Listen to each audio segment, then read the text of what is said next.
Anybody else interested in signing up with us? If y'all haven't, Chris Smalls is a big name on Staten Island. But this is what we're doing, is trying to form some job security because they hire and fire us all the time. The 32-year-old former Amazon manager is spearheading a movement to unionise the company's 10,000 workers here. No job protection, safety is bare minimum. Sacked last year for staging a walkout to protest Amazon's COVID safety protocols, he quickly drew the ire of the world's richest man, company founder Jeff Bezos. Jeff Bezos and David Sapolsky and the top general counsel had a meeting to try to smear me, basically calling me not smart or articulate. Ironically, they wanted to make me the face of the whole unionizing efforts against Amazon. That's really powerful. Following the failed union push by the company's workforce in Alabama, he changed tact and made it a worker-led revolt. They're watching us, they're rooting for us, so if we're successful here, I think it will spread like wildfire. The e-commerce giant, which raked in record profits last year, is pushing back. Employees tell me they're using underhanded tactics to sabotage the vote. They're putting millions of dollars into union busting, which proves to us that they're terrified. They know exactly how much power workers have when they come together and form a union, and they are trying to do everything in their power to stop it. That's what we want to do, get all the workers together, at least on somewhat on the same page, so that they can really look in the mirror and say, you know what, I am worth more than what Amazon's giving me, and I'm willing to, I'm willing to stand up and let my voice matter,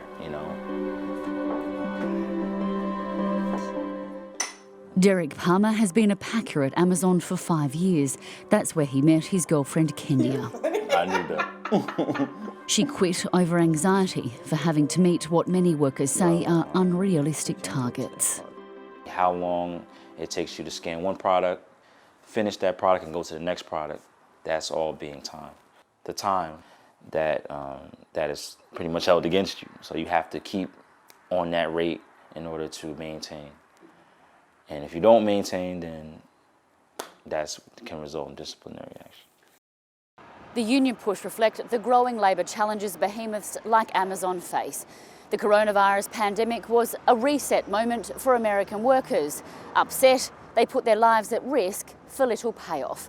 Now, with nationwide labour shortages, employees have the most power they've had in decades. And right across the country, they're walking off the job. Across the state, in Buffalo, workers at another household American brand are also rising up. We already had people ready from day one to come out and support us. And, which is incredible. The movement of young workers has just formed the first Starbucks union. People were tired of being told that jobs that they worked really hard at for 40 hours a week were not jobs that deserved a living wage. So all of a sudden, these unimportant jobs that were being done by unskilled laborers were essential to keeping the country running in the middle of this pandemic. Michelle Eisen, a Starbucks employee of 11 years, has led the group. She hopes the movement will spread. They recognize their rights. They recognize that it's their right to organize. They're not apologizing for it, and they're not asking permission. They know what their rights are. The fight back against big corporates spans many industries, from entertainment workers in Hollywood to frontline nurses and teachers. The common thread, all were deemed essential during the pandemic, but the spoils reaped by their employers weren't shared. America's two biggest employers, Amazon and Walmart, earned a combined $15 billion more during the pandemic, a profit rise of more than 50%. But real wages are going backwards, with the average increase for all industries barely keeping up with inflation.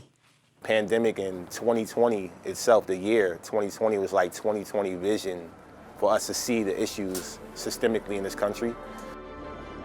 It's the biggest rebellion against corporate America since the Reagan administration of the 80s. But this time, they have a pro-union president and a severe labour shortage on their side. Catherine Diss, ABC News, New York.